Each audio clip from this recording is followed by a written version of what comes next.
Hello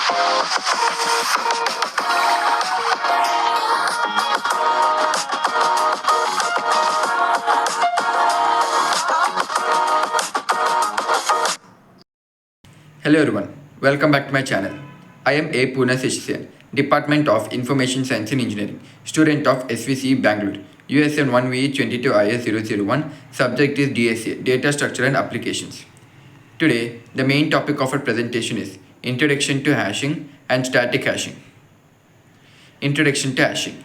Hashing is a technique used in computer science to efficiently store and retrieve data. It involves mapping data to a fixed size value called a hash code. Hash codes are used as indices to access data in a data structure called a hash table.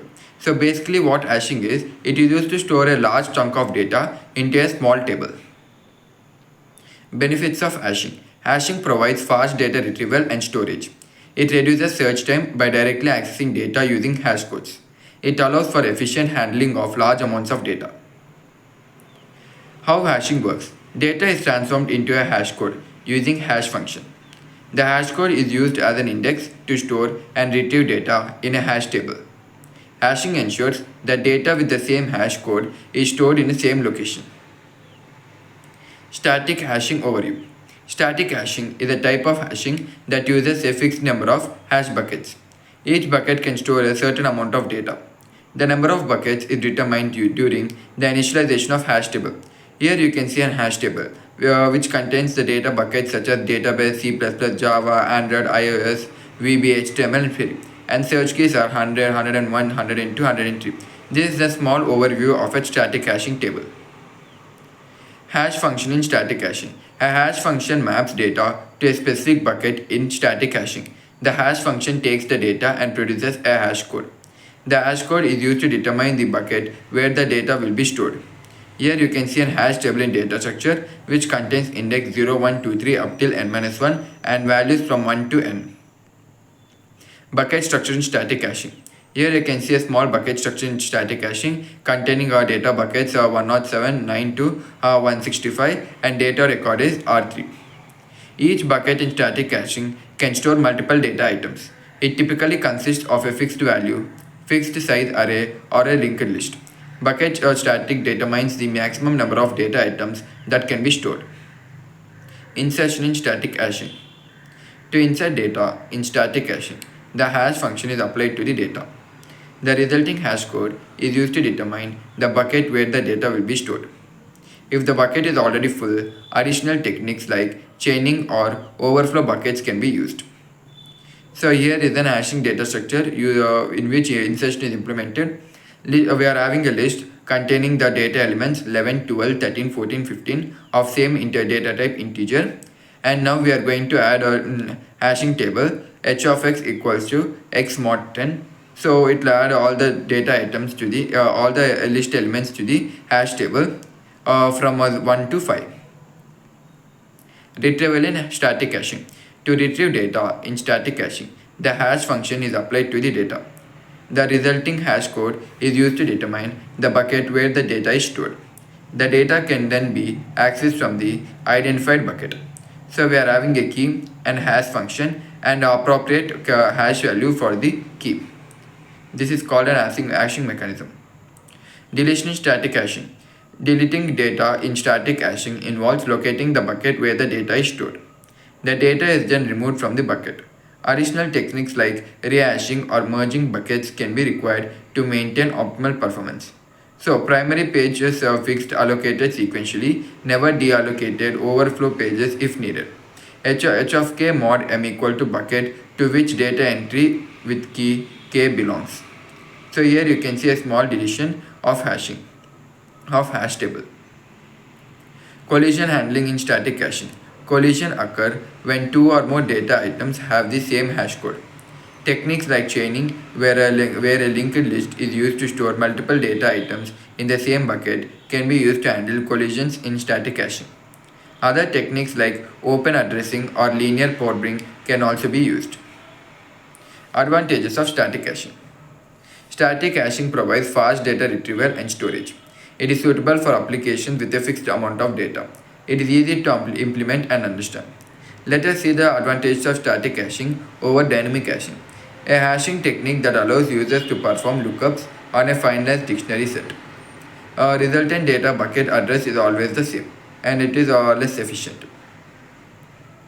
Disadvantages of static hashing.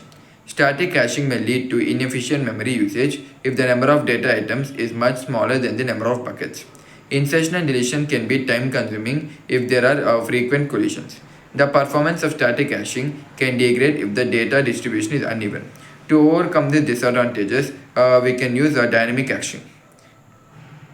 Use cases of static hashing. Static hashing is commonly used in database systems for indexing and query optimization. It is also used in file systems for efficient file storage and retrieval. Static caching can be utilized in various applications that require fast data access and storage. So finally, static hashing is a technique used for efficient data storage and retrieval. Static hashing uses a fixed number of hash buckets and a hash function to map data to specific buckets. It provides fast access to data but may have limitations in memory usage and collision handling. This is a simple C program for static caching. We are including the header files standard io.h and standard lib.h, and we are defining size as 10, and we are creating a structure node with data members into data and struct node star next, where star next is a self-referential structure, and we are creating a hash table of size where size is defined as 10 earlier, and int hash function int key, and we are creating a function hash function with parameter int key, and we are returning key modulus size which will return the remainder. And this is a function, we are creating a function for insertion void insert int key, int index equals to as function of key. So we are calling the hash function.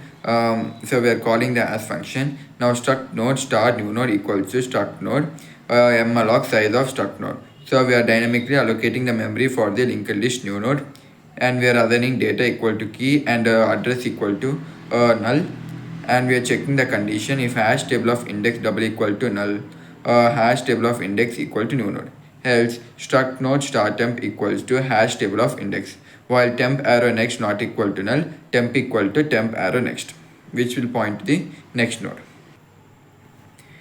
Now we shall point to the next node, and temp arrow next equal to new node, and we are going to display the table void display for int I equal to 0, I less than size I plus plus, printf index modulus d I, struct node star temp equal to hash table of I. So we are calling the hash table function by passing the parameter I, while temp not equal to null, we are printing the temp arrow data, temp equal to temp, and we are temp arrow next, we are pointing to the next node. And main function for int I equal to 0, I less than size I plus plus, hash table of I equal to null, insert 5, insert 15, insert 25, insert 35, insert 45. So these are the values which we are giving and will be inserted into the table. And finally we are calling display of function. So this is a simple C program for where we are implementing static hashing method.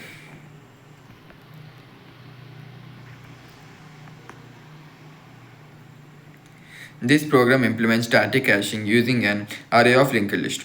It includes functions to insert elements into the hash table, hash keys to determine their index, and display the contents of the hash table.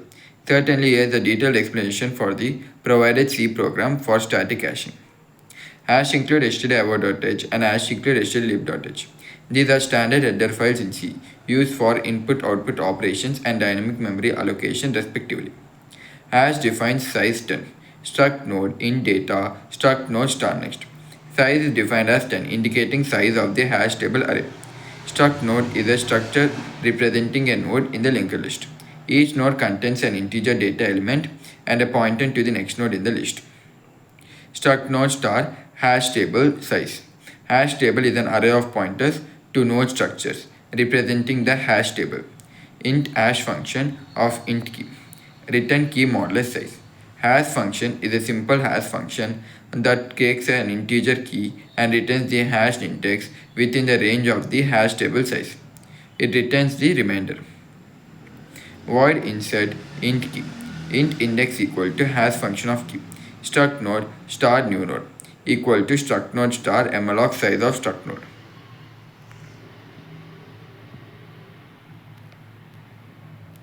New node arrow data equal to key, new node arrow next equal to null. If hash table of index double equal to null, hash table of index equal to new node. Else, struct node star temp equal to hash table of index, while temp arrow next not equal to null, temp equal to temp arrow next equal to new node. Insert function inserts the new key into the hash table.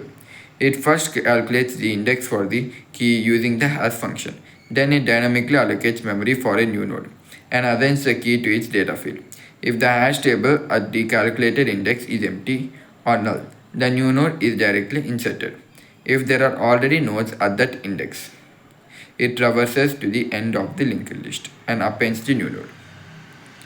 And finally, the display function. Void display. For int I equal to 0, I less than size I plus plus. Printf index modulus the I. Struct node start temp equal to hash table of I. While temp not equal to null, printf temp arrow data temp equal to temp arrow next node. So we are pointing to the next node. This display function do. Display function prints the contents of the hash table. It iterates to each index of the hash table array. For each index, it traverses the linked list, if any, and prints the data elements. Now finally the main function, int main of, for int I equal to 0, I less than size I plus plus, hash table of I equal to null, insert 5, insert 15, 25, 35, 45. These are the arguments we are passing. Now display of function, where is the function call for display function. And finally we are returning 0. Main function initializes all elements of the hash table array to null. It then inserts some sample keys into the hash table using insert function. Finally, it displays the contents of the hash table using display function. So this is a small static hashing for C program. I hope you all have understood the program. You can you can try this program at your own PCs and can check the output. Therefore, thank you for joining this presentation on Introduction to Hashing and Static Hashing. If you have any question, feel free to ask. Stay tuned for more exciting topics in computer science. Thank you.